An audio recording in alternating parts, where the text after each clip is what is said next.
Bismillahirrahmanirrahim. Assalamu alaikum. Dear students, we are back with lecture number 16. I am Asif Munir, teaching you CSC 271 database systems. Let's start with the summary of the previous lecture. In our previous lecture, we covered integrity enhancement feature, and we discussed several features like the constraints that was introduced in this integrity enhancement feature, and we discussed all the features that were basically introduced in these integrity enhancement feature set. Then we discussed the statements that are used to define different database objects, and specifically we discussed create table statement, alter table statement, and drop table statement. And then we discussed how we can create and drop indexes and what are indexes basically used for. Then we discussed about the views. That is a very important topic in database systems, and we learned how can be views created with the help of create view statement, and how a view can be destroyed or dropped using drop view statement. Then finally we discussed about view resolution, that how if we create a view, then how that view is basically finally translated into an equivalent SQL statement, and how DBMS convert that statement into an equivalent statement. And finally we learned about some restrictions that are basically involved with views. What are different kind of restrictions that could be basically make our work somewhat restricted. Dear students, we will start from where we left, and we were talking about view updatability. Now it's very important that as we discussed in our previous lecture about views, that views are a very important concept in database. Views के through हम क्या करते हैं कि हम जो हमारे different users हैं, डिफरेंट यूजर ग्रुप्स हैं, हम उनके काम के हवाले से, मतलब जितना उन्होंने जिस किस्म का डाटा जो उनकी जॉब के स्पेसिफिक है, मसलन जो उनको अपनी रूटीन जॉब परफॉर्म करने के हवाले से भी चाहिए, जो मतलब उनको डेटाबेस का पोर्शन चाहिए, मसलन एक टेबल में से चाहिए, एक टेबल के सर्टेन कॉलम्स चाहिए, या इसी तरह मल्टीपल टेबल्स में से चाहिए, और जो है उसके मुख्तलिफ जो है कॉलम्स उनको चाहिए उसके अंदर, तो हम जो यूज़र होता है उसकी रिक्वायरमेंट के मुताबिक जो है हम उसके लिए व्यू क्रिएट कर देते हैं। और डेफिनेटली अब जितनी भी मतलब उसके ऊपर ऑपरेशंस हैं, मसलन डाटा के हवाले से देखें, एंड यूज़र की जब हम बात करते हैं तो end user will always be performing some DML statements, मतलब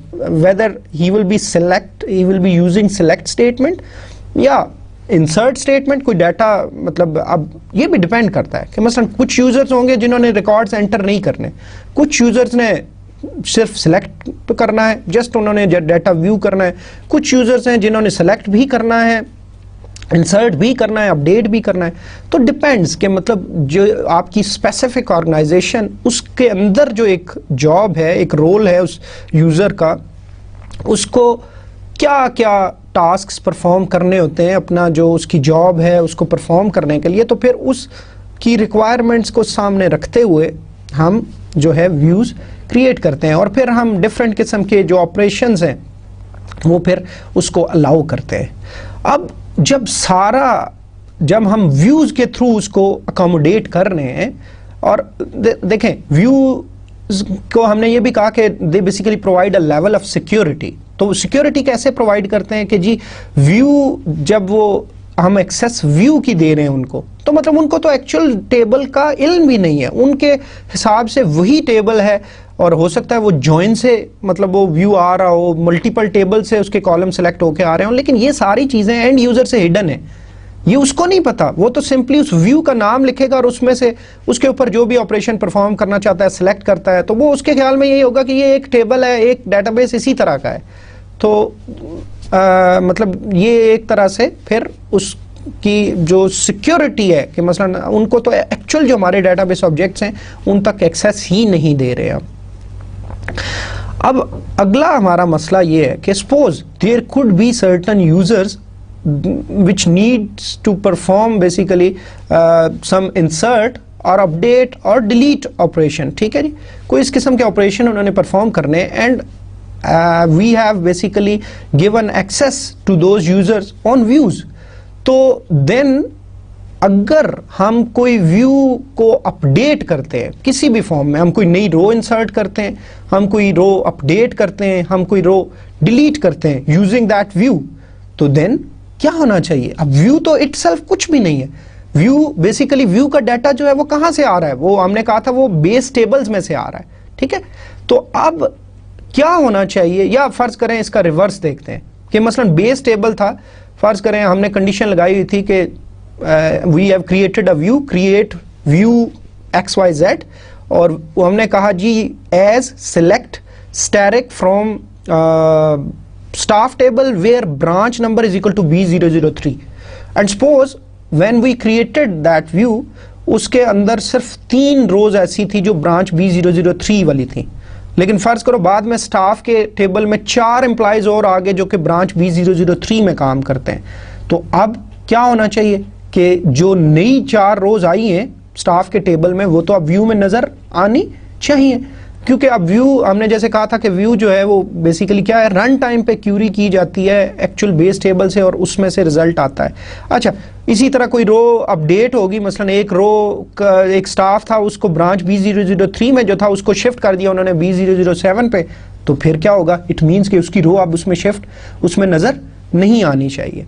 तो अब इट मीन्स कि जी कोई बेस टेबल में चेंज होता है तो वो व्यू में रिफ्लेक्ट होना चाहिए, और अगर हम कोई व्यू के थ्रू कोई चेंज करते हैं तो वो बेस टेबल में रिफ्लेक्ट होना चाहिए। तो ये जो चीज है दिस इज कॉल्ड व्यू अपडेटेबिलिटी, कि जी हम कोई अपडेट अगर होती है कहीं भी एक तरफ, क्योंकि ये एक दूसरे पे डिपेंडेंट है, कि व्यू तो है ही डिपेंडेंट उसके ऊपर बेस टेबल के ऊपर। तो मसलन हम बेस टेबल में कोई चेंज करें तो वो हमें व्यू में रिफ्लेक्ट हो जाए, और अगर हम व्यू के थ्रू कोई चेंज करें तो वो बेस टेबल में भी वो रिफ्लेक्ट हो जाए। अब यही हमारा जो है पहला टॉपिक है व्यूज के हवाले से। तो all updates to a base table are immediately reflected in all views that encompass that base table. Similarly, we may expect that if a view is updated then the base tables will reflect that change. तो मतलब it's quite simple कि अगर you have made some changes in the base table and there are some views that are basically based upon those base tables, then the changes that were made in the base table should be reflected in the view. अगर मतलब उसमें वो रोज satisfy कर नहीं है उस view का जो वेयर क्लॉज है, डिफाइनिंग क्यूरी का जो वेयर क्लॉज है उसको, तो वो उसमें भी नजर आनी चाहिए। And suppose you have made some changes, you have perform some update on basically the view, then that should be basically actually in the base table, क्योंकि आप व्यू जो है हमने कहा था इट्स अ वर्चुअल टेबल, ये actually exist नहीं कर रहा होता, it is dependent upon the base table, या बेस टेबल के अंदर से ही क्यूरी करके हम वहां पे रिजल्ट ला रहे हैं। तो अगर हमको इंसर्ट करते हैं नई रो सपोज व्यू के अंदर, तो it means actually we are inserting that row in to the base table. So you should be very clear about it. Okay, but when we talk about this view updatability means कि जी अगर हम उधर से देखें कि मसलन अगर बेस टेबल में चेंज किया कुछ भी, मसलन बेस टेबल में कोई नई रो इंसर्ट हुई, कोई अपडेट हुई, कोई डिलीट हुई, तो वो जो चेंजेस हैं वो रिफ्लेक्ट होना तो आसान है, उसमें इतने ज़्यादा इश्यूज नहीं है, ठीक है। कि मसलन फर्ज करो आपके बेस टेबल के अंदर नई रोज आ गई, 4 रोज नहीं इंसर्ट हुई। अब चारों की चारों जो व्यू की डिफाइनिंग क्यूरी है, और अब डिफाइनिंग क्यूरी का आपको पता होना चाहिए, मैं इसीलिए कहता रहता हूं कि आपको जो बेसिक कॉन्सेप्ट्स हैं या पिछली टर्म्स हैं अगर वो क्लियर नहीं होंगी तो फिर जो अगला कॉन्सेप्ट है वो आपको क्लियर नहीं होता। डिफाइनिंग क्यूरी क्या होती थी? डिफाइनिंग क्यूरी वो जो क्रिएट व्यू की स्टेटमेंट जो में वो जो सिलेक्ट वाली होती थी वो डिफाइनिंग क्यूरी कहलाती है, जो उस व्यू को डिफाइन करती है कि वो व्यू किस क्राइटेरिया पे वो व्यू या वो रिजल्ट आएगा। तो डिफाइनिंग क्यूरी जो है वो इंपॉर्टेंट है। तो अब हमने कहा जी अगर आपने बेस टेबल के अंदर इफ यू इंसर्टेड सर्टेन रोज, अब वो सारी की सारी रोज अगर डिफाइनिंग क्यूरी पे जो है वो को सेटिस्फाई करती हैं, वो जो वेयर क्लॉज है डिफाइनिंग क्यूरी का उसको सेटिस्फाई करती हैं, ट्रू रिजल्ट आता है उसके लिए, तो देन व्हाट विल हैपन कि जी अब जब भी कोई यूजर उस व्यू का एक्सेस करेगा तो it means again your query will be translated, और वो क्यूरी का रिजल्ट आएगा एक्चुअली तो कहां से आएगा? वो तो आपके बेस टेबल से आएगा। तो इट मींस अब आपके व्यू के अंदर पहले अगर 3 रोज शो हो रही थी तो 4 और होंगी, 7 रोज शो हो जाएंगी। अच्छा, इसी तरह मैंने फर्ज करें जी एक, जैसे मैंने बताया कि उनमें से एक रो जो थी उसका पहले ब्रांच नंबर B003 था, उसको हमने चेंज कर दिया, उसको उन्होंने फर्ज करें भेज दिया जी कि आप ब्रांच B003 में आपकी जरूरत नहीं, आप ब्रांच B005 में चाहें, वहां पे एक बंदा कम है हमारे पास तो वहां आप जाके काम करें। तो it means we changed updated the branch number of that particular employee. तो व्हाट विल हैपन, अब वो वाली रो जो है अब मजीद डिफाइनिंग क्यूरी को जो है वो सेटिस्फाई नहीं करती। तो इट मींस कि next time that when the view will B accessed what will happen कि जी आपकी वो रो उसमें व्यू के अंदर नहीं आएगी। अच्छा, इसी तरह फर्ज करो एक आपका स्टाफ जो है वो छोड़ के चला गया, you just deleted that particular record जो कि ब्रांच नंबर B003 में था।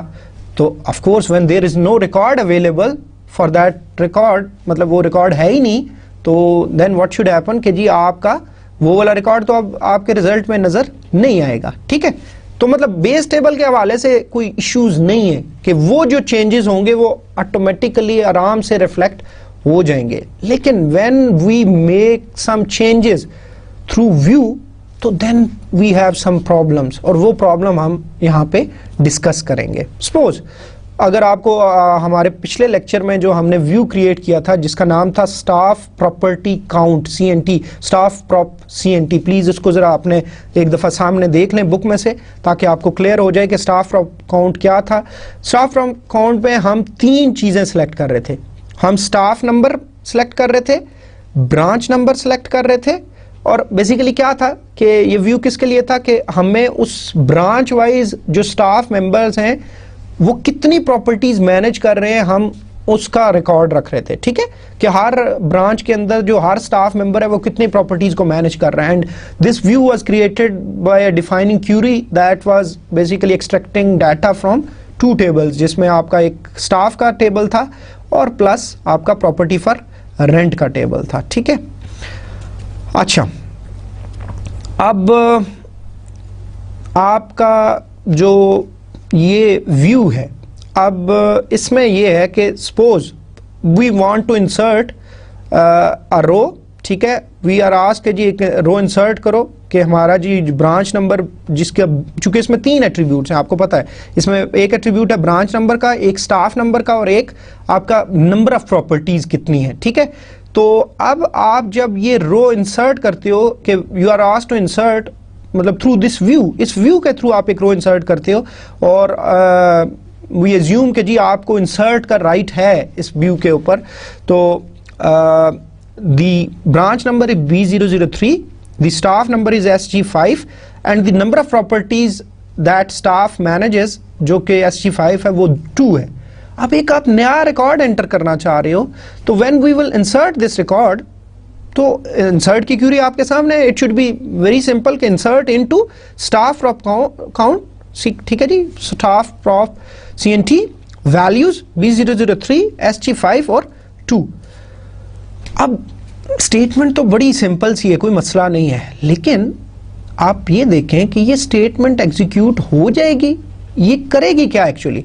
अब ये तो अब मसला ये है कि ये तो कह रहा है कि जी have to insert 2 records in property for rent showing which properties SG5 manages. ठीक है, तो अब इसमें अगर आप देखें तो आपका जो प्रॉपर्टीज हैं उनकी तो कोई डिटेल है ही नहीं कि कौन सी प्रॉपर्टीज को मैनेज कर रहा है। मसला है ना कि प्रॉपर्टीज का तो जिक्र ही नहीं है, और काउंट का एक्चुअली तो प्रॉपर्टी फॉर रेंट के अंदर काउंट का तो कोई एट्रीब्यूट एग्जिस्ट ही नहीं करता। ठीक है, तो मतलब you need to insert 2 records जो कि बेसिकली आपका जो है वो होना चाहिए कि कौन कौन सी वो प्रॉपर्टीज को मैनेज कर रहा है, और फिर जब उस पर एग्रीगेट फंक्शन काउंट का लगेगा तो वो ऑटोमेटिकली उसमें से हो जाएगा। इसी तरह अब अगली बात ये है कि जब प्रॉपर्टीज का पता ही कोई नहीं है, ठीक है, जो प्रॉपर्टीज का पता ही कोई नहीं है कि कौन सी प्रॉपर्टीज है, क्योंकि यहां पे तो हम जस्ट बता रहे हैं 2 प्रॉपर्टीज, लेकिन आप प्रॉपर्टी फॉर रेंट के जरा टेबल के स्ट्रक्चर को देखें तो उसमें आप देखें कि उसकी प्राइमरी की क्या है, उसकी प्राइमरी की तो प्रॉपर्टी नंबर है। तो अच्छा, अब जी इट मींस कि हम वी नीड टू स्पेसिफाई कि विच properties this SG5 staff member is managing. तो इट्स क्रिटिकल, मतलब आप ये काम नहीं कर सकते। ठीक है, आई होप कि आपको सिनेरियो समझ आ रहा है। ठीक है, अच्छा, लेट्स मेक सम चेंजेस। ठीक है, हम कुछ काम थोड़ा सा तब्दील कर लेते हैं इसको। ठीक है, अच्छा, what we do, we change the basically definition of the view. ठीक है, और चेंज क्या करते हैं, ऐसा करते हैं कि हम बजाय ये जो काउंट का जो है ना जो हमने एग्रीगेट फंक्शन लगाया था व्यू के अंदर, उसको थोड़ा सा चेंज कर लेते हैं कि हम वहां पे प्रॉपर्टी नंबर की फील्ड ले आते हैं। ठीक है, अच्छा, तो लेट्स सी कि जी हम देखें क्या चेंज किया। हमने कहा जी create view staff prop list, और इसको हमने कहा branch number comma staff number comma property number. वो जो काउंट था वो हमने खत्म कर दिया, जो काउंट स्टैटिक लगाया था वो खत्म कर दिया। एस, अब नीचे हमारी डिफाइनिंग क्यूरी आएगी, select S dot branch number comma S dot staff number comma P dot property number from staff S comma property for rent P where S dot staff number equals to P dot staff number.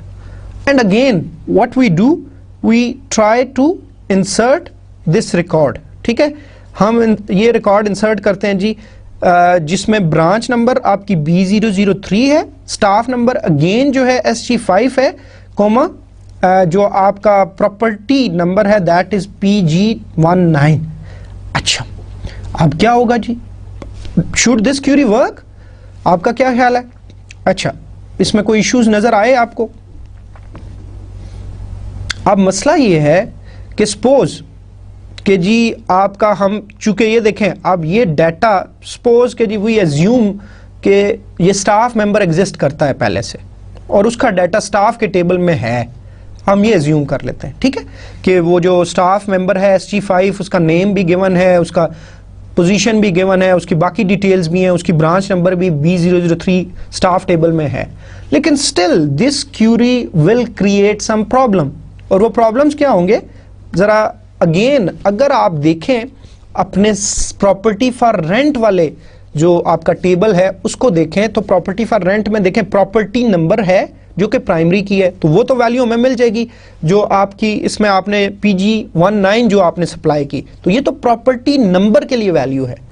लेकिन अब इस property for rent के table के अंदर there are number of other attributes as well, जैसे property का address है, उसका मतलब स्ट्रीट है, उसका सिटी है, उसका पोस्ट कोड है, फिर उसके नंबर ऑफ रूम्स हैं, उसका जो है आपका रेंट है, ठीक है, एंड सो ऑन कि जी कौन सा स्टाफ इसको मैनेज कर रहा है। तो ये स्टाफ का तो चलो इधर से पता चल गया, लेकिन मसला ये है कि अब वो जो बाकी फील्ड्स हैं उनके लिए वैल्यूज कहां से आएंगी इस रिकॉर्ड के लिए। मसलन हमने प्रॉपर्टी नंबर तो फिल कर दिया उसके अंदर PG19, तो जो बाकी फील्ड्स हैं वो जो मैंने सारी गिनवाई हैं वो कहां से हम डाटा लाएंगे, तो वो तो इसके थ्रू नहीं हो सकता। और सपोज अगर आपने उनमें से कुछ फील्ड्स को नॉट नल कहा हुआ है, तो अब ये क्यूरी अगेन आपकी, क्योंकि जब आप इसको इंसर्ट करोगे तो ये एरर देगी। एरर इसलिए देगी कि आप जो प्रॉपर्टी फॉर रेंट की सिर्फ एक एट्रीब्यूट सपोज उसके लिए वैल्यू दे रहे हैं जो कि आपका प्रॉपर्टी नंबर है, बाकी सारे एट्रीब्यूट्स और उनमें से फर्ज करें अगर कुछ नल थे भी, उनमें नल अलाउड थे, लेकिन बाकियों में नल अलाउड नहीं था, जैसे रेंट है उसका देना फर्ज करें उसको नॉट नल कहा हुआ है, या नंबर ऑफ रूम्स हैं उनको नॉट नल कहा हुआ है, एंड सो ऑन। तो देन व्हाट विल हैपन कि this query shall be violating the constraints, integrity constraints को वायलेट कर रही होगी। और कौन से कॉन्स्ट्रेंट को जो है वो वायलेट कर रही होगी कि वहां तो नॉट नल है एक एट्रीब्यूट, जैसे नंबर ऑफ रूम्स है, वो आप बताओ कि वो नॉट नल होना चाहिए। तो हम इस क्यूरी के थ्रू, तो वी हैव नो मैकेनिज्म जिसके थ्रू हम जो नॉट नल कॉलम्स हैं उनको वैल्यूज कैसे सप्लाई करें। तो मतलब इस सारे सिनेरियो को समझाने का मकसद ये है कि जब व्यूज के थ्रू हम कोई जो अपडेट करते हैं तो then there are certain issues and you should be very careful कि जी आपको देखना होगा कि कौन सा व्यू जो है वो अपडेटेबल है और कौन सा व्यू अपडेटेबल नहीं है। तो we need to understand this situation कि जी हम व्यू को सिंपली मतलब हर सूरत में जरूरी नहीं है कि हम व्यू के थ्रू जो है वो कोई चेंजेस कर सकें, इंसर्ट की कमांड लगा सकें या अपडेट की लगा सकें, तो it would be quite difficult. But we need to have clear understanding कि जी इन विच circumstances this view will be updatable. I hope it's clear to you. Now ISO standard जो है ना that specifies कि जी कब जो है व्यू जो है वो अपडेटेबल है, और मतलब देर आर सर्टन कंडीशंस कि जी कब किसी व्यू के थ्रू आप जो है वो अपडेशन कर सकते हैं। जैसे मैंने पहले डिस्कस कर लिया कि अगर आप बेस टेबल्स में चेंज करते हैं वो तो रिफ्लेक्ट हो जाएंगे, उनमें बहुत सारे इश्यूज इन्वॉल्व नहीं है, लेकिन when you will be updating through a view तो then there are number of problems. और कीप इन माइंड कि अब ये बड़ा इंपॉर्टेंट एक टॉपिक है इस पॉइंट ऑफ व्यू से कि आप देखें कि जो यूजर्स हैं हम उनको टेबल्स तक तो एक्सेस दे ही नहीं रहे, हम उनको किसके थ्रू एक्सेस दे रहे हैं, हम उनको व्यूज के थ्रू एक्सेस दे रहे हैं। और हर यूजर का जितने उसकी जॉब की स्पेसिफिकेशन है उसके मुताबिक उसको हमने डेटाबेस के उन स्पेसिफिक टेबल्स या उनके चंद कॉलम्स को मिला के जॉइन शॉइन लगा के हमने उनको एक्सेस दी है, उनके लिए एक व्यू क्रिएट किया। तो अब मतलब अगर कोई किसी के जॉब रोल ऐसा है कि वो नई रोज इंसर्ट कर सकता है, वो रोज को अपडेट कर सकता है या डिलीट कर सकता है, तो वो तो अब डेफिनेटली जब उसने ये ऑपरेशन परफॉर्म करने तो इट मीन्स कि उसने जो ये ऑपरेशन परफॉर्म करने ये उसी व्यू को यूज करते हुए करने हैं। तो then you have to be very careful कि आपने फिर ऐसा इस अंदाज में वो व्यू क्रिएट करना है या उसको देखना है कि आपका अगर यूजर की रिक्वायरमेंट है कि उसने व्यू को अपडेट करना है तो then you should be very careful कि जी आपने फिर उसको किस किस्म के व्यूज देने ताकि अपडेटेबिलिटी में कोई इशू ना आए, ताकि वो जो भी अपडेट्स के हवाले से ऑपरेशन परफॉर्म करना चाह रहा है वो करे। Now there are certain conditions जो कि मतलब अपडेटेबल व्यू के लिए हैं कि जो ISO स्पेसिफाई करता है। ISO specifies that a view is updatable if and only if, कि अगर ये कंडीशंस वो फॉलो करता है तो देन वी कैन से कि that view is updatable. The first one is distinct is not specified. जो आपकी डिफाइनिंग क्यूरी है उसके अंदर डिस्टिंक्ट नहीं स्पेसिफाई हुआ, means that is duplicate rows must not be eliminated from the query results. ठीक है, तो डिस्टिंक्ट अगर आ गया तो देन फिर अपडेटेबल नहीं होगा वो व्यू। ठीक है, दूसरी बात, every element in the select list of the defining query is a column name. ठीक है, मीन्स के आपने सिर्फ वो जो डिफाइनिंग क्यूरी आप व्यू क्रिएट व्यू की स्टेटमेंट में लिखते हैं वो उनके अंदर जो एट्रीब्यूट्स होने चाहिए वो कॉलम्स ही होने चाहिए, कॉलम नेम्स ही होने चाहिए। It shouldn't be a constant, an expression और एन एग्रीगेट फंक्शन। क्यों? क्योंकि मतलब देखें ना कांस्टेंट का डेटाबेस में सेव होता है, टेबल के अंदर स्टोर होता है, ना कोई एक्सप्रेशन स्टोर होता है। मसलन जैसे आपको जी सैलरी मल्टीप्लाई बाय 12, ये तो एक एक्सप्रेशन है। ठीक है, ये एक्चुअली टेबल के अंदर स्टोर्ड नहीं है, फील्ड तो सैलरी स्टोर्ड है। तो सपोज अगर आपने कोई इस किस्म के मतलब अगर आपने व्यू के अंदर डिफाइन ये चीजें कर दी डिफाइनिंग क्यूरी के अंदर, तो जब आप व्यू के ऊपर इंसर्ट का ऑपरेशन परफॉर्म करोगे तो it means you need to supply the values for this particular attribute and there is no attribute for this expression that is available in the table. So ये चीज नहीं हो सकती। ठीक है, या कोई एग्रीगेट फंक्शन है, जैसे हमने पिछली एग्जांपल में देखा कि वो जो काउंट वाली थी।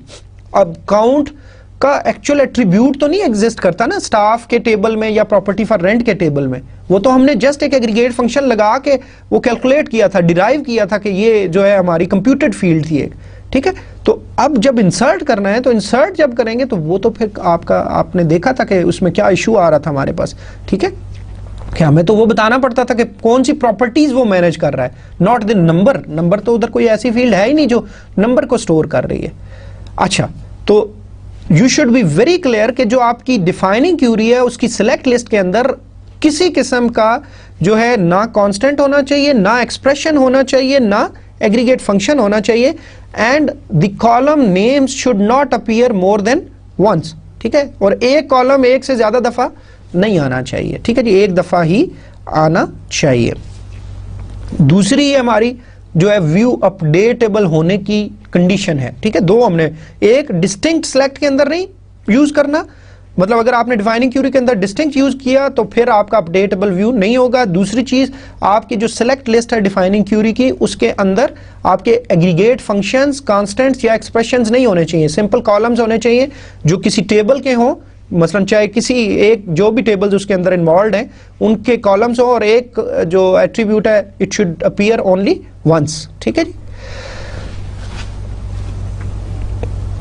अच्छा, तीसरा जो इंपॉर्टेंट पॉइंट है वो ये है कि the from class specifies only one table. ये अगर ये चीज़ तो हमने पहले भी पढ़ी थी, आपको याद होगा, अगर पिछले लेक्चर्स जो व्यूज़ के हवाले से हमने, अगर आपको याद हो तो उसमें भी हमने डिस्कस किया था कि व्यू के जो है वो हमने डिस्कस किया था कि जी from clause should specify only one table, ठीक है। The view must have a single source table for which the user has the required privileges. If source table is itself a view, then the view must satisfy these conditions. के मतलब आपका हमेशा जो जब अगर आप चाहते हैं कि आपका व्यू अपडेटेबल हो तो then it should include only one table in its from class, right? और suppose you have created a view from a view, कि मसलन ऐसा भी तो हो सकता है ना कि आपने पहले एक व्यू क्रिएट किया, उस व्यू के ऊपर एक और व्यू क्रिएट कर दिया, तो अब अगेन इसमें भी शर्त यह है कि जो पहले वाला व्यू है उसके जो फ्रॉम क्लास है डिफाइनिंग क्यूरी का उसके अंदर भी एक ही टेबल होना चाहिए। तो मतलब ये तीसरी हमारी इंपॉर्टेंट है। अब कीप इन माइंड कि जी it therefore it's very important कि it excludes any views based on join, union, intersection और डिफरेंस। तो मतलब कोई भी ऐसा view which includes multiple tables, और ऑपरेशंस कौन कौन से मल्टीपल टेबल्स वाले, जैसे जॉइन हो गया, जैसे आपका यूनियन हो गया, इंटरसेक्शन हो गया, डिफरेंस हो गया, मतलब it always include more than one table, right. So इस किस्म की सिचुएशन के अंदर फिर आपका व्यू अपडेटेबल नहीं हो सकता। मतलब आप देखें, व्यू बना सकते हैं, व्यू को सिलेक्ट कर सकते हैं, लेकिन अगर आप अपडेट करना चाह रहे हैं थ्रू व्यू तो देन ये फिर आपके लिए पॉसिबल नहीं होगा उस व्यू के through. The where clause does not include any nested selects that reference the table in the from class। तो मतलब जो आपकी डिफाइनिंग क्यूरी है उसके अंदर जो वेयर क्लॉज है उसके अंदर एक और नेस्टेड आपकी कोई सिलेक्ट ना लगी हो जो कि अगेन जो आपके फ्रॉम क्लास के टेबल को रेफरेंस कर रही हो, तो ये भी अगर इस किस्म का सिनेरियो है तो then again you are not allowed to basically update through that view, फिर आपका व्यू अपडेटेबल नहीं हो सकता। और आखिरी जो आपकी कंडीशन है that is there is no group by or having clause in the defining query. और अगर आपकी डिफाइनिंग क्यूरी के अंदर सपोज ग्रुप बाय आप यूज कर लेते हो या हैविंग यूज कर लेते हो, और हैविंग तो तभी होगा ना जब आपका ग्रुप बाय होगा, तो अगर आपका ये क्लॉज आ जाते हैं तो then again that view will not be updatable. अब कीप इन माइंड कि जी आपका ये तो स्पेसिफिक कुछ रूल्स हैं, लेकिन उसके अलावा भी जैसे हमने पिछली अपने सिनेरियो में डिस्कस किया था कि in addition every row that is added through the view must not violate the integrity constants of the base table. कि जी आपके इसके अलावा जो कॉन्स्टेंट्स हैं कि मसलन फर्ज करें आपका व्यू जो है again view is again a table relation है, लेकिन और नेम्ड रिलेशन है अगेन, ठीक है, लेकिन वो डिराइव्ड रिलेशन है, वो आपका एक बेस टेबल से डिराइव हुआ है। तो जो हमारे रिलेशन या टेबल के ऊपर रूल्स अप्लाई होते हैं इंटीग्रिटी कॉन्स्टेंट्स के हवाले से, तो वो स्टिल उस व्यू के ऊपर भी होते हैं। तो आपके किसी किस्म का मसलन अगर हम एंटिटी इंटीग्रिटी कॉन्स्टेंट की बात करें तो मतलब डुप्लीकेट प्राइमरी की नहीं आ सकती। कोई ऐसा एट्रीब्यूट है जिसके अंदर नल वैल्यू अलाउड नहीं है तो आप फिर उसकी वैल्यू ब्लैंक नहीं छोड़ सकते। ब्लैंक का मतलब यही है कि उसकी नल वैल्यू आप वहाँ एज्यूम कर रहे हैं। तो वो नहीं हो सकता। तो मतलब it should be very clear कि जी आपके इन सारे जो स्पेसिफिक कंडीशंस है, उसके अलावा ये कंडीशन भी आखिर में स्टिल भी ये भी देखी जाएगी कि जो आप ऑपरेशन परफॉर्म कर रहे हैं वो किसी किस्म का इंटीग्रिटी कॉन्स्ट्रेंट जो है उसको वायलेट तो नहीं कर रहा। तो मसलन जैसे फर्ज करो हमने चेंज कर दिया था ना, आपने देखा था हमने क्या किया, हमने उस व्यू को काउंट उसमें से निकाल के हमने उसको अपडेटेबल बनाने की कोशिश की थी। तो हमने क्या किया था, हमने उसका काउंट का जो एग्रीगेट फंक्शन था वो खत्म करके उसकी जगह प्रॉपर्टी नंबर ले आए थे, लेकिन उसमें भी हमें स्टिल प्रॉब्लम आ रहा था।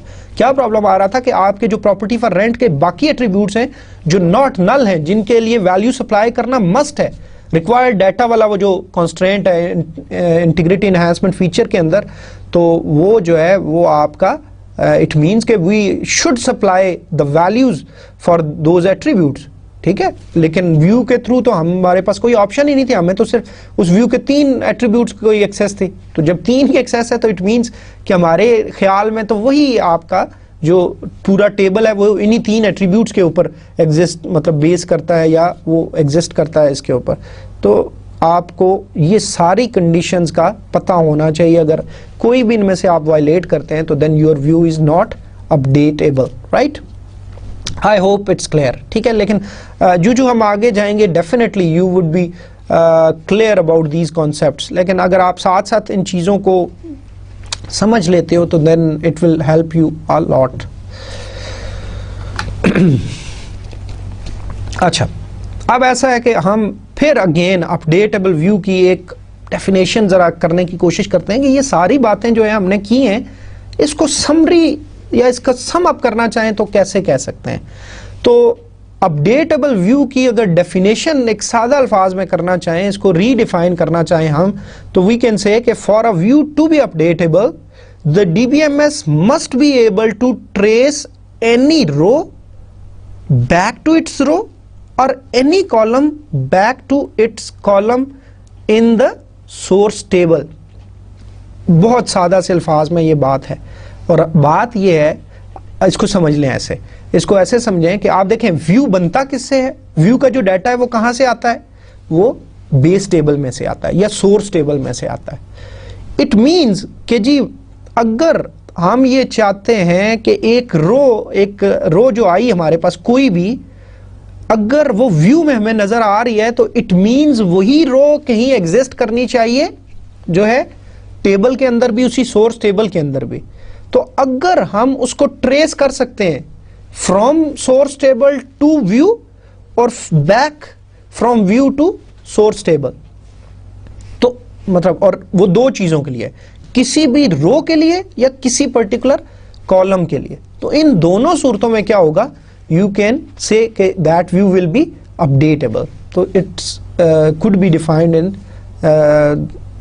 सच सिंपलर वर्ड्स कि जी आप इसको इस तरह डिफाइन कर सकते हैं। आई होप कि ये डेफिनेशन आपको ज़्यादा आसान लगेगी, आपको बात समझ आ जाएगी कि अगर हम वो ट्रैक कर पा रहे हैं, वापस उसको ट्रेस कर पा रहे हैं, तो फिर कोई मसला नहीं है। इट मीन्स कि वही रो आप उधर से उधर जाएं तो उधर भी मिल जाती है, और वापस आप उसको उसके जो है वो निशानात देखते हुए वापस चले जाएं उस तरफ, तो आपको क्लियर हो जाएगा, ठीक है जी।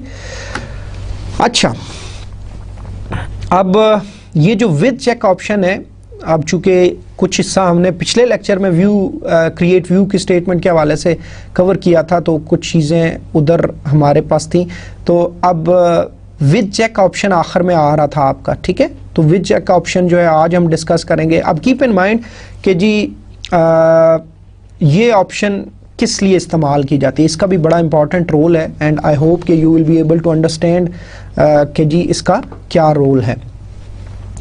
Now keep in mind row exist in a view because they satisfy where condition of the defining query।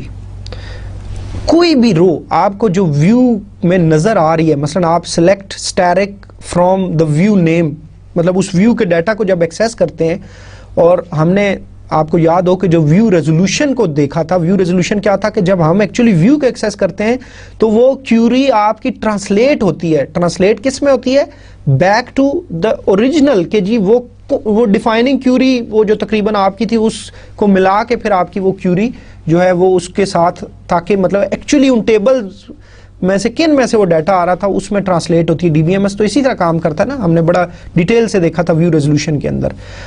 तो समझने की बात यह है कि जो आपके व्यू के अंदर कोई भी रो नजर आ रही है वो तभी नजर आ रही है जब वो डिफाइनिंग क्यूरी का जो वेयर क्लॉज है, तो वेयर क्लॉज में जो रो वेयर क्लॉज को सेटिस्फाई करती है वही वाली रो जो है आपके क्यू में नजर आएगी।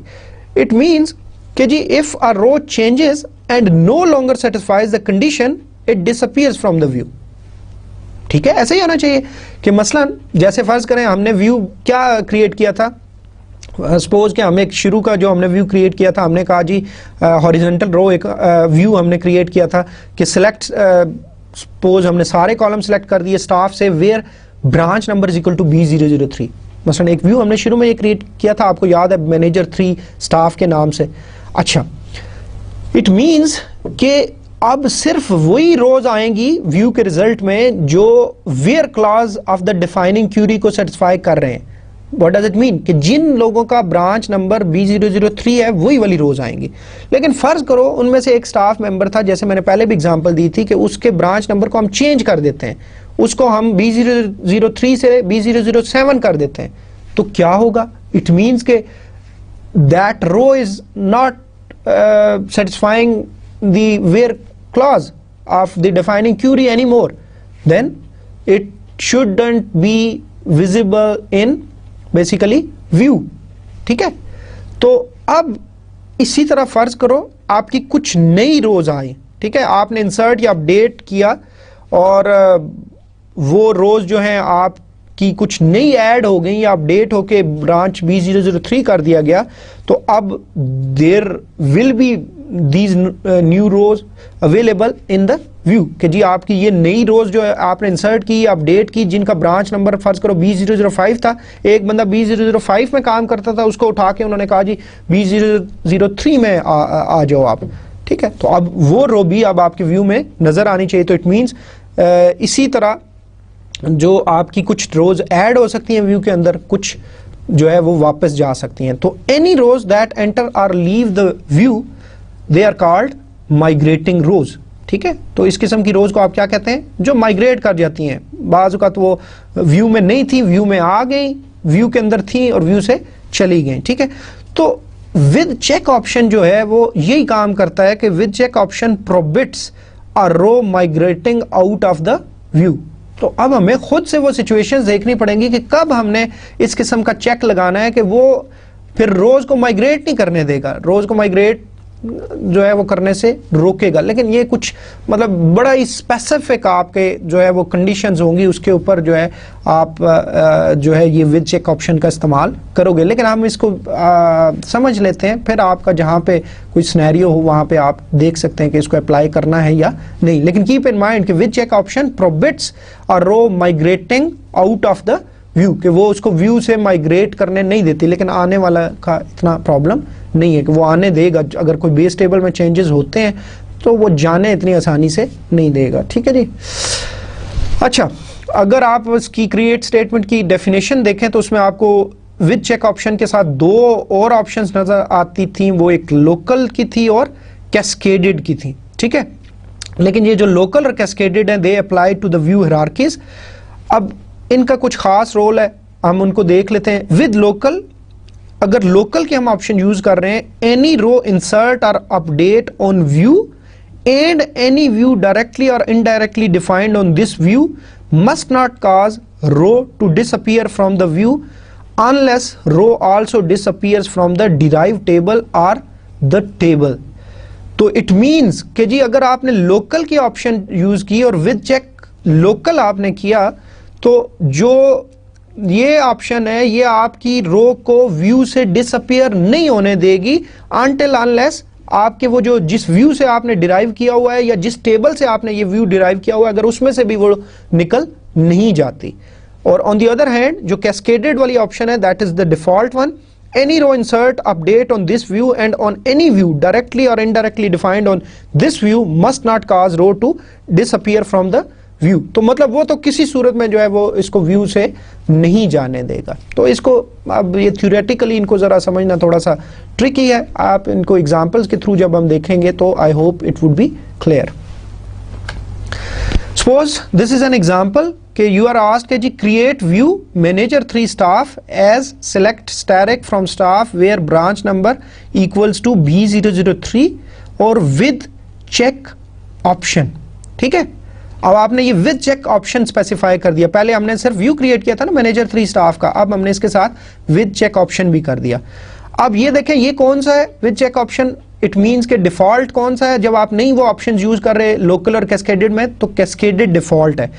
अब आप फर्ज करो आप ये करते हो कि अब कोई भी, अब देखें इसमें कौन सी इस व्यू में रोज एक्सेसिबल होंगी, सिर्फ ऐसी रोज जिनके ब्रांच नंबर B003 है।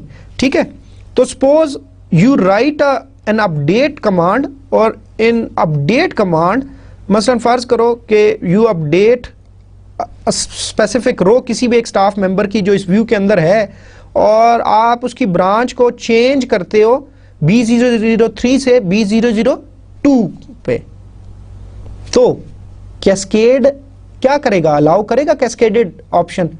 नहीं। क्यों? क्योंकि अगर हमने उसकी ब्रांच B003 से B002 कर दी तो इट मींस वो इस व्यू में से माइग्रेट कर जाएगी।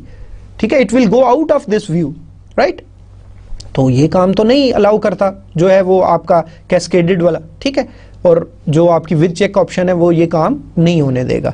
आल्सो अगर suppose you are basically you are trying to insert any row that basically in which the branch number is not equal to B003। मसलन फर्ज करो आप कहते हो इंसर्ट, आप सारा डाटा दे देते हो स्टाफ का, मसलन स्टाफ नंबर भी दे देते हो, उसका फर्स्ट नेम लास्ट नेम सारी बाकी कंडीशंस, मतलब कोई भी इंटीग्रिटी कॉन्स्टेंट आप जो है वो वायलेट नहीं कर रहे, लेकिन सिर्फ ब्रांच नंबर आप B003 नहीं दे रहे।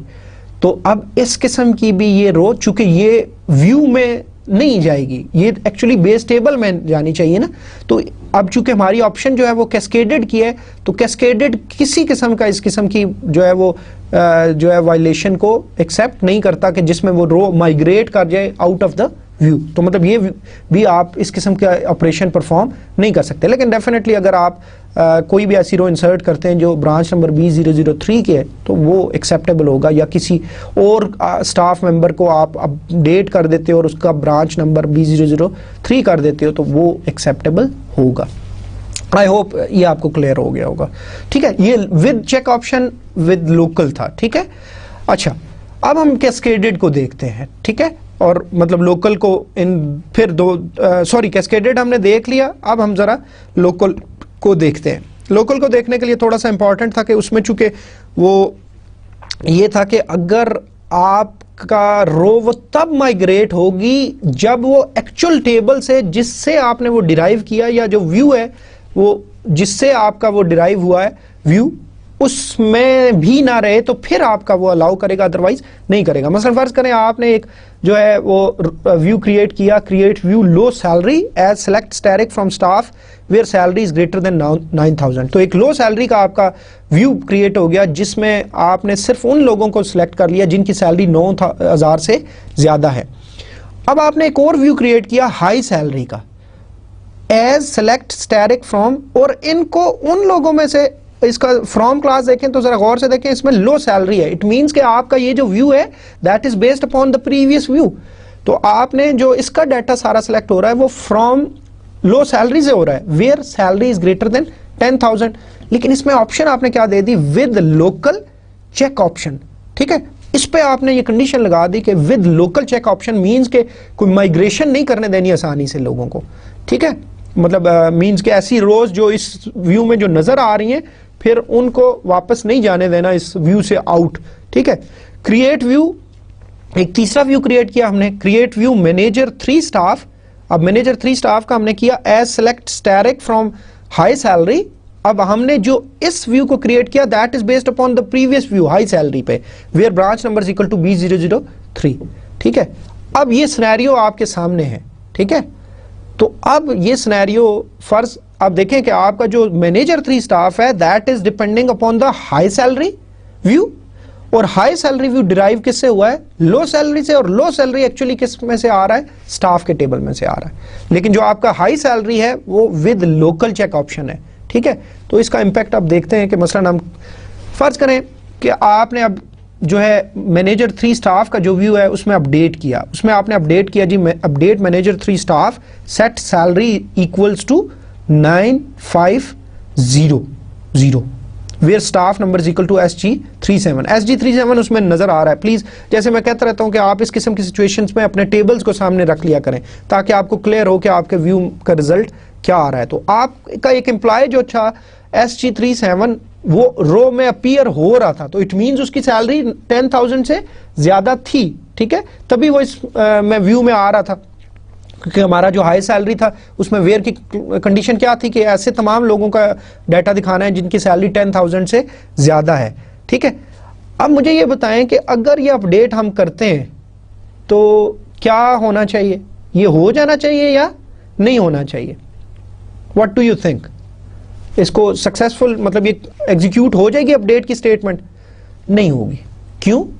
There is a reason. उसकी रीजन ये है कि अपडेट जो है it would cause the row to disappear from the high salary, कि इसको हाई सैलरी में से तो ये निकल जाएगा, ठीक है, क्योंकि हाई सैलरी में कंडीशन क्या थी, 10,000 से ज्यादा होने चाहिए, तो 10,000 से तो ज्यादा नहीं है, तो it means it will not be available in the high salary view. लेकिन जो लो सैलरी वाला व्यू है आपका उसमें तो ये रहेगी, क्योंकि उसमें कंडीशन क्या थी, 9,000 से ज्यादा होनी चाहिए, तो इट्स स्टिल 9,500, ठीक है। तो अब इस किस्म की सिचुएशन में चूंकि लोकल की ऑप्शन थी, तो लोकल में ये था कि जब तक ऐसी रो इनमें से माइग्रेट नहीं कर सकती जो आपके ओरिजिनल जो मेन जो जितने भी इसके डिपेंडेंट हैं, मसलन जिसके ऊपर ये डिपेंड कर रहा है, जो जिससे ये डिराइव हुआ या जो इसका मेन टेबल है, उसमें से वो रो डिसअपीयर नहीं हो जाती, तो अनटिल अनलेस ये वहां से व्यू से माइग्रेट नहीं करने देती लोकल वाली ऑप्शन, ठीक है। तो ये एक इंपॉर्टेंट पॉइंट है कि आपको अब पता चल गया होगा कि ये क्यों इसको, क्योंकि ये हाई सैलरी में से तो निकल जाएगी लेकिन लो सैलरी में स्टिल मौजूद होगी, तो लो सैलरी में मौजूद है, तो जो मैनेजर 3 स्टाफ है वो एक्चुअली इनडायरेक्टली तो आ किससे रहा है, वो लो सैलरी से ही आ रहा है, ठीक है, तो उसमें मौजूद है, तो ये उसको वो नहीं करने देगा। However if update try to set salary to 8,000 update would succeed. अच्छा, अगर हम उसके जो है ना 8,000 कर दें तो ये मतलब सक्सेसफुली एग्जीक्यूट हो जाएगा। उसकी वजह क्यों? उसकी वजह ये कि ये जो है आपके लो सैलरी वाले व्यू से भी निकल जाएगी आपकी ये, ठीक है, तो लो सैलरी जो है वो उसमें से भी निकल जाएगी, तो अब आपका जो व्यू दोनों में नहीं है, तो इसलिए फिर आपका जो है ये लो सैलरी में भी नहीं है, हाई सैलरी में भी नहीं है, तो इट मींस अगर वहां पे नहीं है तो then this row would be allowed to migrate out of the manager 3 staff view. I hope it's clear, ठीक है जी। लेकिन जैसे मैंने बताया कि इसका यूज जो है वो बड़ी स्पेसिफिक मतलब वो सिचुएशंस के लिए होगा, तो यू हैव टू बी मतलब वो डिपेंड्स कि आपको इस किस्म की कहाँ पे सिचुएशंस दरपेश आती हैं, फिर उसके मुताबिक जो है आपने इस चीज़ को अलाउ करना है या नहीं करना। अच्छा, अब हम इसी चीज को देख लेते हैं कि जी सपोज अभी तो हमने हाई सैलरी के अंदर जो है वो हमने लोकल की ऑप्शन यूज की थी ना, अगर हम उसको कैस्केडेड कर दें तो चाहे हम 9,500 अपडेट मतलब उसकी सैलरी करें या 8,000 दोनों करें, तो जो ये दोनों सूरतों में जो है आपकी ये क्यूरी रिजेक्ट हो जाएगी। क्यों? क्योंकि कैस्केडेड ऑप्शन ये कहती है कि बस किसी भी सूरत में उस व्यू से जो है हमने वो रो जो है माइग्रेट नहीं होने देनी, ठीक है, तो मतलब it would be rejected because the row would disappear from high salary, ठीक है, क्योंकि आपका जो मैनेजर 3 स्टाफ है वो जो है उसमें से निकल रही है तो वो नहीं होने देगा, ठीक है जी। तो to prevent anomalies like this each view should be created using with cascaded check option. तो मतलब आपने मतलब ये ना हो कि फिर आपकी वो रो उधर तो नजर आ रही हो और आपके बेस टेबल में या जो व्यू जिससे आपका वो आया है उसमें हो लेकिन व्यू में नजर ना आ रही हो, तो इस किस्म की आपने सिचुएशन को जो है वो अवॉइड करना है, इस किस्म की जो इनकंसिस्टेंसी को है वो अवॉइड करना है। तो उसके लिए बेहतर है कि आप जो है हमेशा विद कैस्केडेड चेक ऑप्शन को यूज करें, ठीक है जी, तो otherwise it would B bit inconsistent. Views के सर्टन एडवांटेजेस हैं और डिसएडवांटेजेस हैं। हमने मतलब इनको बड़ी डिटेल से पहले भी देखा था। आई होप कि आपको मैं जस्ट एक दफ़ा समराइज़ करूँगा चीज़ों को। कीप इन माइंड कि आप देखें, व्यूज़ बड़ा इंपॉर्टेंट कॉन्सेप्ट है, और मैंने आपको बताया कि जब आप डाटाबेसेस की बात करते हैं तो व्यूज़ का जो है बड़ा इंपॉर्टेंट रोल है। और जैसे मैंने बताया कि जी आपके मुख्तलिफ जो यूज़र्स हैं, हर एक यूज़र के हवाले से जो है आपने व्यूज़ जो है वो बनाए होंगे, और उन्हीं व्यूज़ के थ्रू सारी वो है, चाहे वो सेलेक्ट स्टेटमेंट है, चाहे वो अपडेट है, चाहे इंसर्ट है, चाहे डिलीट है, जितने भी ऑपरेशंस हैं उनके हवाले से वो सारे परफॉर्म कर रहे होंगे। तो अब जैसे हमने डिस्कस किया था कि there could be different type of environments, लेकिन जैसे मसलन देखें एक सिंगल यूज़र एनवायरनमेंट है जिसमें एक ही आपका डेटाबेस का यूज़र है, उसमें इतना मसला नहीं है। तो उसमें व्यूज़ का क्या इस्तेमाल होगा? उसमें व्यूज़ का इस्तेमाल सिंपली ये हो सकता है फॉर कन्वीनियंस हो सकता है। कन्वीनियंस से मुराद क्या कि आपने मसलन बजाय ये कि आपने यूज़र के ईज़ के लिए, यूज़र की कन्वीनियंस के लिए आपने व्यूज़ यूज़ किए। व्यूज़ इसलिए यूज़ किए कि आपका जो मसलन फ़र्ज़ करें एक कम्प्लेक्स किस्म की क्यूरी थी, मल्टीपल टेबल्स में से डाटा आ रहा था, आपने क्या कर दिया, आपने एक व्यू उसको बना दिया जो कि जो कम्प्लेक्सिटी है वो आपने सॉल्व कर दी, जस्ट उस यूज़र को उस व्यू तक एक्सेस दे दी। अब उसको नहीं पता कि ये कितने टेबल्स में से कितनी कम्प्लेक्स क्यूरीज के पीछे काम कर रही है। तो मतलब व्यू जो है एक सिंगल यूज़र एनवायरनमेंट में इस तरह आपके काम आएगा। लेकिन जो मल्टी यूज़र एनवायरनमेंट है, जहाँ पे डाटाबेस का मतलब एक्चुअल देखें आप तो मतलब डाटाबेस का जो चार्म है या जो उसका बेनिफिट्स हैं वो फिर उधर ही नज़र आते हैं जब आपका मल्टी यूज़र एनवायरनमेंट है, जहाँ पे बहुत सारे यूज़र्स हैं and they are basically accessing वो सेम डाटाबेस और sometimes at the same time. तो देन फिर आपको इसके फ़ायदों की बात के हवाले से हो तो वो नज़र आता है। तो जब उस एनवायरनमेंट की बात हम करते हैं तो मतलब ये अब इधर व्यूज़ का पर्पस डिफरेंट हो जाता है थोड़ा सा। इधर पहला जो पर्पस है, it defines the structure of the database, कि आपने जब मुख्तलिफ व्यूज़ मुख्तलिफ यूज़र ग्रुप्स के लिए बनाए ना, तो अब इट मीन्स कि you are defining the structure of the database, के डाटाबेस किस किस्म का होगा फॉर डिफरेंट यूज़र्स। मतलब एक यूज़र को कुछ और आपने एक्सेस दे दी, उसका ये टेबल, उसके ये कॉलम्स, दूसरे को दूसरा टेबल, दूसरे कॉलम्स, जैसे मैंने बताया कि जैसे उनकी रिक्वायरमेंट्स हैं जॉब की उस हवाले से। और दूसरा इंपॉर्टेंट काम व्यूज़ क्या करेंगे मल्टी यूज़र एनवायरनमेंट में, सिक्योरिटी की लेयर एक ऐड करेगा कि इट मीन्स कि हम एक्चुअल डाटाबेस ऑब्जेक्ट्स जो टेबल्स हैं हमारे उन तक तो एक्सेस ही नहीं दे रहे यूज़र्स को, हम तो उनको जो है वो व्यूज़ तक एक्सेस दे रहे हैं। और व्यूज़ आपको पता है कि व्यूज़ तो हो सकता है वो सब पोर्शन हो, उसका सबसेट हो एक्चुअल डाटा का या टेबल का। तो मतलब ये थोड़ा सा इसका मल्टी यूज़र एनवायरनमेंट में एक डिफरेंट रोल है और जो आपका सिंगल यूज़र एनवायरनमेंट में इसका रोल डिफरेंट है। लेकिन स्टिल मतलब व्यूज़ के अपने कुछ एडवांटेजेस हैं और कुछ डिसएडवांटेजेस हैं जो हमने ऑलरेडी भी कवर किए थे, लेकिन हम फिर इधर एक दफ़ा समराइज इनको करेंगे। जो पहला है दैट इज़ डाटा इंडिपेंडेंस।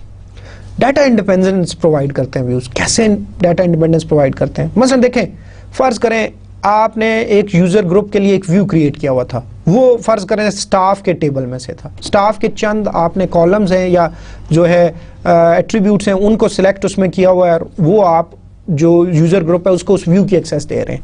अब फ़र्ज़ करें स्टाफ के टेबल में आपने 4 नए कॉलम्स ऐड कर दिए, ठीक है, 4 नए कॉलम्स ऐड कर दिए, और फ़र्ज़ करो को जी उस यूज़र ग्रुप को उन 4 नए जो एडेड कॉलम्स हैं उनसे कोई लेना देना नहीं है, उनका कोई मसला नहीं।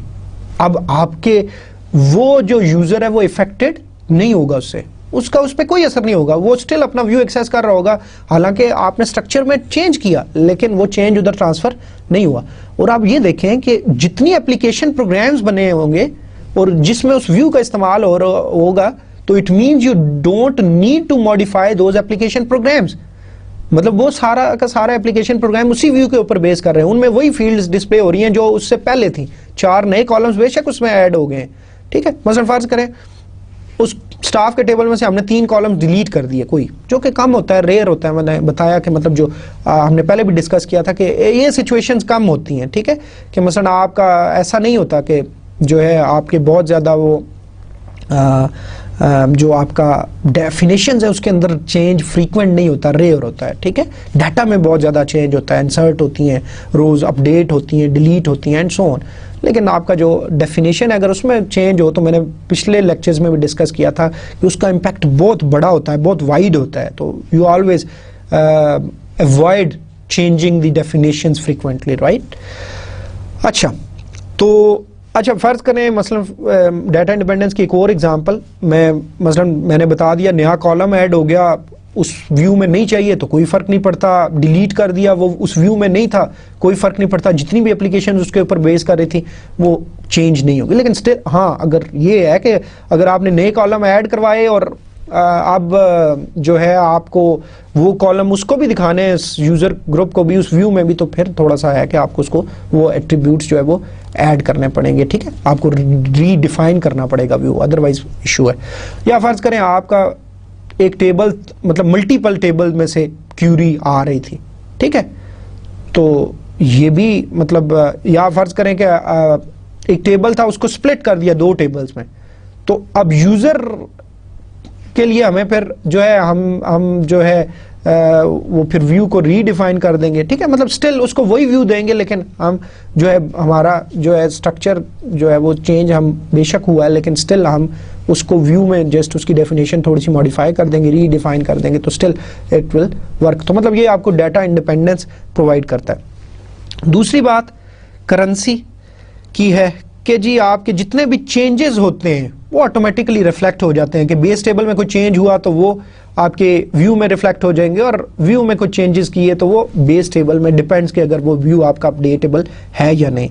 तीसरी चीज़ इम्प्रूव्ड सिक्योरिटी है, सिक्योरिटी आपकी इम्प्रूव हो जाती है, बड़ा मतलब मैंने बार बार इस चीज़ को जिक्र किया है कि देखें सिक्योरिटी, मतलब जब आप एक्चुअल टेबल तक एक्सेस दे ही नहीं रहे यूज़र को, तो उस व्यू तक एक्सेस दे रहे हैं, तो वो उसको तो पता ही नहीं है बेचारे को कि एक्चुअली कितने मुख्तलिफ एट्रीब्यूट्स हैं उस टेबल के अंदर, प्राइमरी कीज़ क्या है, फॉरेन कीज़ क्या है, एंड सो ऑन। तो मतलब वो इतनी आसानी से जो है वो कोई मसाइल पैदा नहीं कर सकता, क्योंकि आप एक्चुअल चीज़ आपने छुपा के रखी हुई है उससे। रिड्यूस्ड कम्प्लेक्सिटी, व्यूज़ जो है एक और काम जो करते हैं कि वो कम्प्लेक्सिटी को रिड्यूस करते हैं, मींस कि आपकी बाज़ वक़्त बहुत कम्प्लेक्स क्यूरीज होती हैं, लेकिन आप खुद वो क्यूरीज लगा के आप तो यूज़र को जस्ट वो एक व्यू तक एक्सेस दे रहे होते हैं, और वो व्यू हो सकता है 6 टेबल्स में से, और मुख्तलिफ सर्टन कंडीशंस लगा के वो व्यू आप उसको दिखा रहे हो, तो मतलब उससे तो ये सारी चीज़ें हिडन होती हैं, उससे उसके सामने नहीं होती, वो तो जस्ट एक सिंपल शायद वो select static from that particular view, और बाकी जो काम होना है वो आपने उस व्यू में डिफाइन किया हुआ है। कन्वीनियंस है, कन्वीनियंस इन द सेंस के जी मतलब यूज़र कम्प्लेक्सिटी से बच जाता है, उसको वो जो कम्प्लेक्सिटी है उसकी आसानी आपने पैदा कर दी ना। आपने अगर जितनी भी कम्प्लेक्सिटी थी, जैसे मैंने एग्जांपल दी कि आपने मल्टीपल टेबल्स में से डाटा लेके आना था, आपने सारा वो व्यू के अंदर डिफाइन कर दिया, आप यूज़र ने सिंपल कमांड्स देनी है, उसके लिए कन्वीनियंस है, ठीक है। कस्टमाइजेशन है, कस्टमाइजेशन में जैसे हमने कहा था जी कि आपके टेबल में कॉलम के नाम जो मर्जी हो, आप व्यू के अंदर अपनी मर्जी के उनके नाम डिफाइन कर सकते हैं, तो वही जो एट्रीब्यूट्स हैं वो एक व्यू में कुछ और तरह से आपने उसका नेमिंग कर दी है, कोई एक्सप्रेशंस यूज़ करके कुछ और कर दिया है, तो मतलब आप अपनी कस्टमाइजेशन कर सकते हैं जैसा भी आप उस यूज़र को जिस तरह भी दिखाना चाह रहे हैं।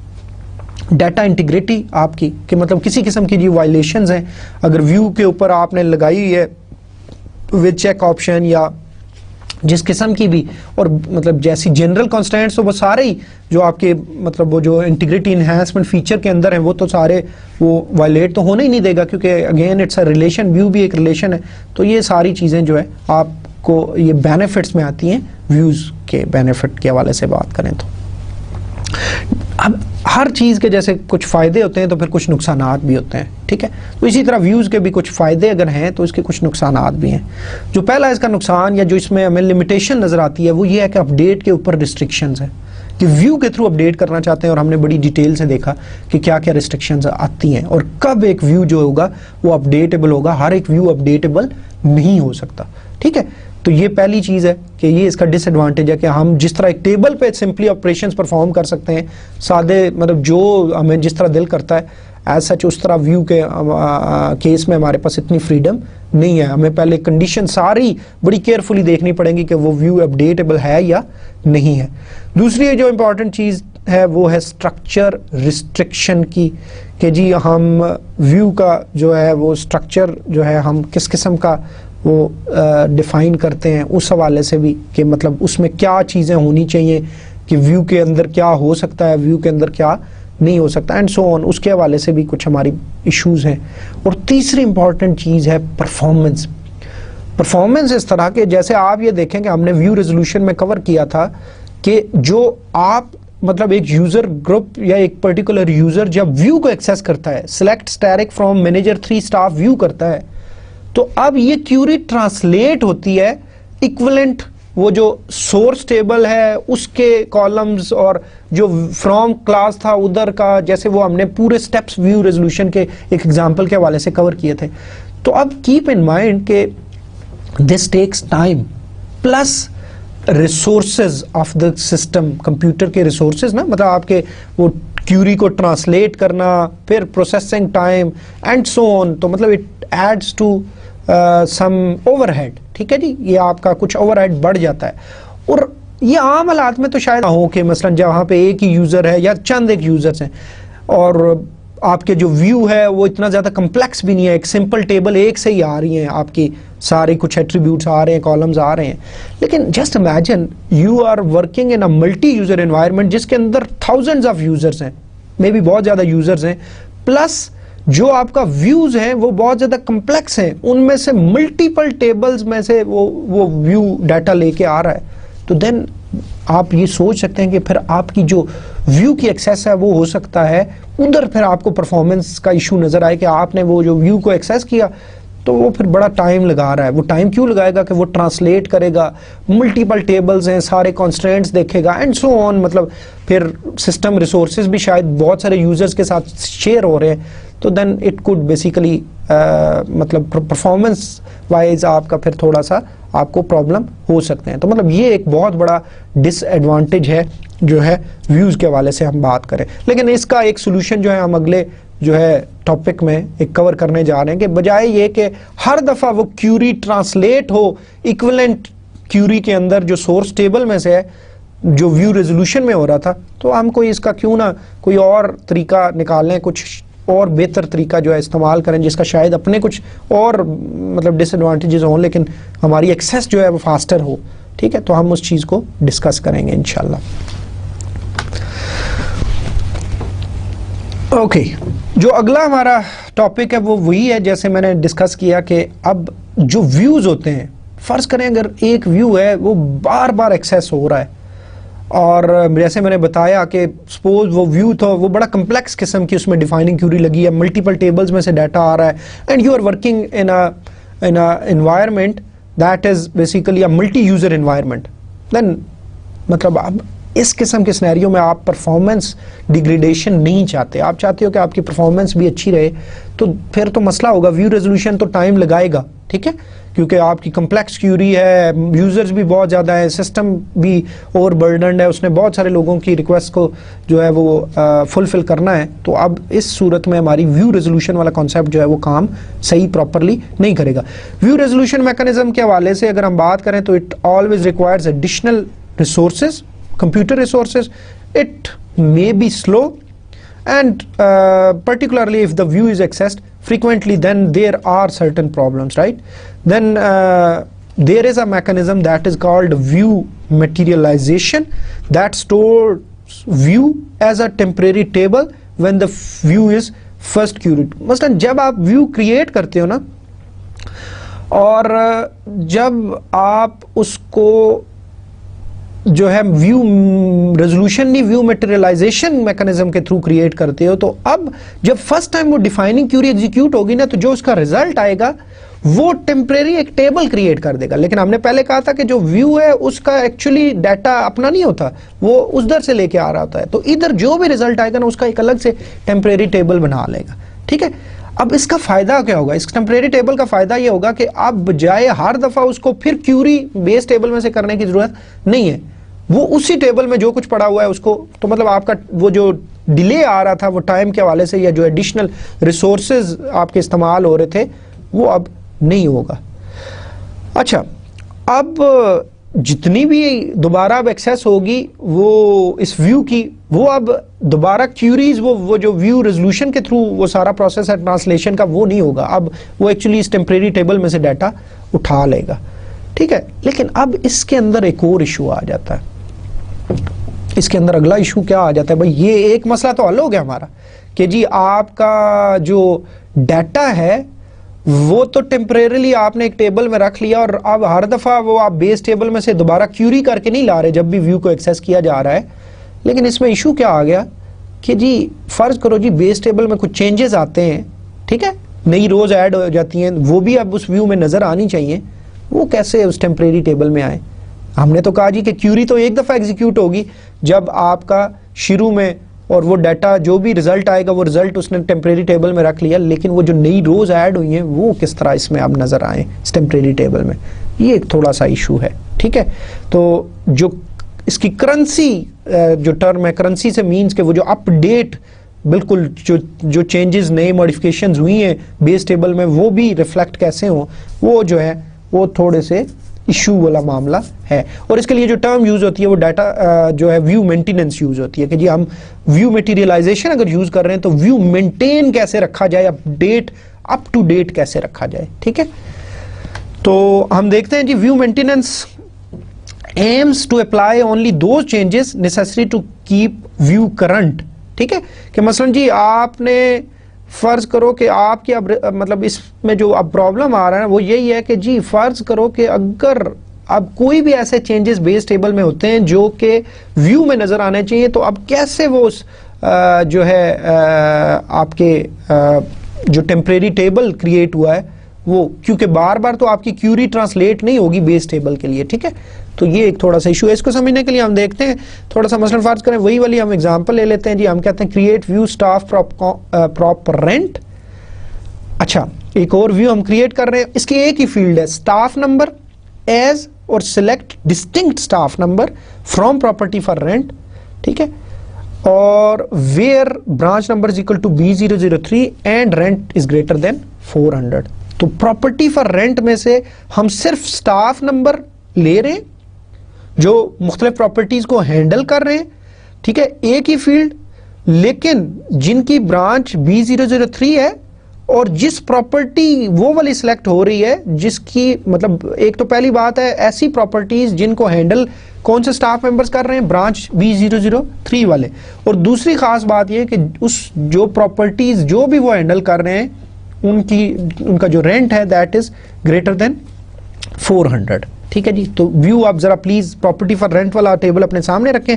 आप देखें कि जी कितने स्टाफ मेंबर्स हैं जो इस कंडीशन पे, या कितनी ऐसी रोज हैं उस टेबल की जो इस कंडीशन को सेटिस्फाई कर रही हैं। और कीप इन माइंड, डिस्टिंक्ट को नहीं भूलना कि अगर एक स्टाफ मेंबर दो प्रॉपर्टीज को भी हैंडल कर रहा है जिसका रेंट 400 से ज्यादा है, स्टिल वो एक दफा आएगा, वो दो दफा नहीं आएगा। तो इट मींस हर एक स्टाफ मेंबर की एक जो है वो आएगी आपकी अकरेंस इस व्यू के अंदर। ठीक है, ओके, तो ये इसका रिजल्ट है। तो इट मींस के SG37 वो गो के दो प्रॉपर्टीज ऐसी मैनेज कर रहा था जो 400 से ज्यादा थी, लेकिन जस्ट एक दफा आया। SG14 भी एक दफा आया। ठीक है, तो मतलब इसको जरा प्लीज अगर टेबल में से देख लें तो आपको इजीली क्लियर हो जाएगा, क्योंकि डिस्टिंक्ट का कीवर्ड यूज हुआ था तो इसलिए सिर्फ रेपिटेशन नहीं आएगी स्टाफ नंबर की। ठीक है, अच्छा, ये अब व्यू है आपका। ठीक है, अब हम व्यू मेंटेनेंस को जरा इशू उसके डिस्कस करने की कोशिश करते हैं जी, क्या इश्यूज हैं। अच्छा, सपोज अब बेस टेबल में हमको इंसर्ट करते हैं रो। फर्ज करो जी, if insert row in to property for rent with rent less than equal to 400। मतलब हम कोई भी ऐसी रो प्रॉपर्टी फॉर रेंट एक नई प्रॉपर्टी ऐड कर देते हैं, ठीक है, जिसकी जो रेंट की कीमत है that is less than equal to 400। Branch number बेशक इररिस्पेक्टिव ब्रांच चाहे B003 है, जिसकी रेंट जो है that is less than 400। It means के इस रो का इफेक्ट नहीं पड़ना चाहिए व्यू के ऊपर, क्योंकि व्यू में तो ये नहीं आनी, नहीं मसला जी, कोई मसला नहीं है। लेकिन suppose if we insert row for property PG24 at branch B003, हमने जो है एक प्रॉपर्टी PG24 जिसकी branch number B003, staff number इसका SG19 है और रेंट 550 है। अब मुझे ये बताएं कि ये रो व्यू में अपीयर होनी चाहिए या नहीं होनी चाहिए? होनी चाहिए डेफिनेटली। दो कंडीशंस हैं जी। कंडीशन क्या है? B003 ब्रांच भी है, रेंट भी ग्रेटर देन 400 है। कंडीशन सेटिस्फाइड हो गई। तीसरी कंडीशन ये थी कि अगर कोई ऑलरेडी प्रॉपर्टी स्टाफ मेंबर है वो तो नहीं हैंडल कर रहा, जैसे SG37 है या दूसरा कौन सा है, दूसरा आपका SG14 है, तो ये SG19 है, तो इट मींस कि ये डिस्टिंक्ट है, उनसे डिफरेंट स्टाफ मेंबर है। तो it means this row should be appear in materialised view, ठीक है, तो उधर आना चाहिए इसको, अब इशू है। अच्छा, इसी तरह suppose if we insert a row for property PG54, एक PG54 हम इंसर्ट कर रहे हैं, B003 ब्रांच नंबर है, स्टाफ नंबर SG37 है, रेंट 450 है। हाँ जी, अब क्या होगा, ये रो आएगी? नहीं आएगी। क्यों? कि बाकी कंडीशन तो सारी सेटिस्फाई हो रही है, ब्रांच भी ठीक है जी, B003 है, रेंट भी 450 से ज्यादा है, लेकिन इसका स्टाफ मेंबर देखें वो कौन है, SG37, तो SG37 एक दफा ऑलरेडी मौजूद है उधर, अब ये तो दोबारा रिपीट नहीं हो सकता, ठीक है। तो अब ये मटेरियलाइज्ड व्यू में जो है नहीं ऐड हो सकती, क्योंकि वो ऑलरेडी एग्जिस्ट कर रहा है, क्योंकि हमारा व्यू इस तरह से डिफाइंड है। अच्छा, इसी तरह देखें जी, हम डिलीट करते हैं property PG24 row from the base table.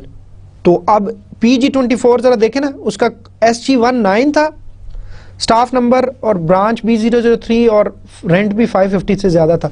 तो जब बेस टेबल से डिलीट होगी तो इट मींस इसको मटेरियलाइज्ड व्यू से भी डिलीट हो जाना चाहिए। लेकिन सपोज अगर PG54 जो है प्रॉपर्टी हम डिलीट करते हैं, ठीक है, फ्रॉम द बेस टेबल, तो अब क्या जी PG37 sorry then the row for the SG37 should not be deleted from the materialized view। क्यों? क्योंकि ये रो तो ऐड ही नहीं हुई थी, वो इसके अलावा भी एक प्रॉपर्टी ऐसी मैनेज कर रहा है जिसका रेंट भी ज्यादा है और ये B003 में चूंकि काम करता है। तो मतलब ये अब कुछ इश्यूज हैं जो कि आपके इस व्यू मेंटेनेंस के हवाले से होते हैं, तो ये आपको क्लियर होने चाहिए कि जी आपने जो है वो इस किस्म के मसाइल का सामना हो सकता है व्यू मटेरियलाइजेशन के अंदर। Dear students, this concludes our today's lecture, और हम देख लेते हैं, हम समराइज कर लेते हैं कि आज हमने क्या क्या चीज़ें कवर की। आज हमने बड़ी डिटेल से व्यू अपडेटेबिलिटी को डिस्कस किया कि कौन से ऐसे व्यूज़ हो सकते हैं जिनके थ्रू हम किसी किस्म के कोई अपडेट ऑपरेशन परफॉर्म करें, जैसे इंसर्ट है, अपडेट है, डिलीट है, तो उसके लिए हमें क्या क्या इश्यूज हो सकते हैं या क्या क्या उसके अंदर रिस्ट्रिक्शंस इन्वॉल्व हैं, और कौन सा ऐसी कंडीशंस हैं जिनको सेटिस्फाई किया जाए तो वो व्यू अपडेटेबल होगा। हमने ISO की कुछ सर्टन कंडीशंस को भी देखा और इस कॉन्सेप्ट को हमने बड़ी डिटेल के साथ सर्टन सिनेरियोज को फॉलो करते हुए हमने समझने की कोशिश की। फिर उसके बाद हमने advantages and disadvantages of views को बड़ी डिटेल के साथ देखा कि जी उसमें क्या क्या इश्यूज इन्वॉल्व हैं। हमने वन बाय वन काफ़ी सारी चीज़ों को देखा, फिर हमने डिसएडवांटेजेस की भी बात की, और फाइनली हमने व्यू मटेरियलाइजेशन जो कि व्यू रेजोल्यूशन के जो है अपोजिट एक टेक्निक है, थोड़ी सी डिफरेंट टेक्निक है जिसमें हमारी परफॉर्मेंस तो इंक्रीज हो जाती है लेकिन उसके भी कुछ अपने इश्यूज हैं व्यू मेंटेनेंस के हवाले से, वो भी हमने बड़ी डिटेल के साथ डिस्कस किए। तो आज का लेक्चर यहाँ पे ख़त्म करते हैं, इंशाल्लाह अगले लेक्चर के साथ दोबारा हाजिर होंगे। खुदा हाफिज़, अस्सलामु अलैकुम।